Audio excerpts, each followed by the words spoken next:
અધિકારીઓએ ભ્રષ્ટાચારની વહેતી ગંગામાં હાથ ધોયા। 3.5 કરોડના ખર્ચે તૈયાર કરેલા ચેકડેમની નદીમાં સમાતી। નદીના પટ કરતા નીચો ચેકડેમ બનાવી અને અધિકારીઓએ બુદ્ધિનું પ્રદર્શન કર્યું। 12 મહિના પહેલા કપડવંજની વરાસી નદીમાં સિંચાઈ વિભાગે ચેકડેમ બનાવ્યો હતો। 3.5 કરોડનો ખર્ચ કરવા છતાંય ચેકડેમ ખેડૂતોને કામ ન આવ્યો। ચેકડેમ બનાવવામાં સિંચાઈ વિભાગ અને કોન્ટ્રાક્ટરે ભ્રષ્ટાચાર કર્યો હોવાનો ખેડૂતોનો આરોપ છે। ચેકડેમ બનાવનાર કોન્ટ્રાક્ટર વિરુદ્ધ કાર્યવાહી કરવાની પણ માંગ ખેડૂતોની છે।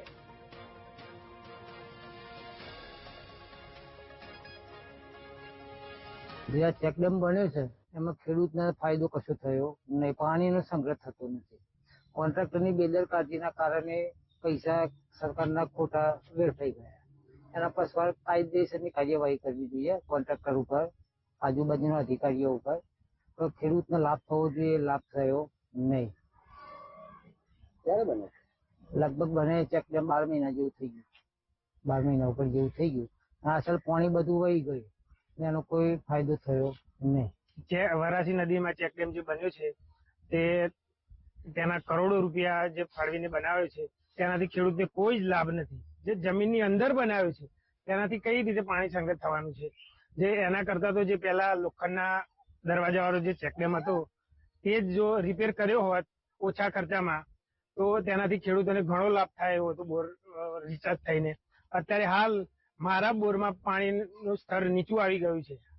આ લોકોની બેદરકારીને કારણે કોઈ જ લાભ થતો નથી અત્યારે ખેડૂતને હાલ। ખેડા જિલ્લા સિંચાઈ વિભાગ દ્વારા જે ભ્રષ્ટાચારની કેનાલ બનાવવામાં આવી હતી તેના બાદ વધુ એક જે ભ્રષ્ટાચારનો જે ચેકડેમ બનાવવામાં આવ્યો છે તેના આપણને સીધા જે દ્રશ્યો બતાવી રહ્યા છે। આ દ્રશ્યો છે કપડવંજ શહેર પાસેથી પસાર થતી વરાસી નદીમાં જે ગત વર્ષે સરકાર દ્વારા 3.5 કરોડ રૂપિયાના માતબર ખર્ચે જે ચેકડેમ બનાવવામાં આવ્યો હતો।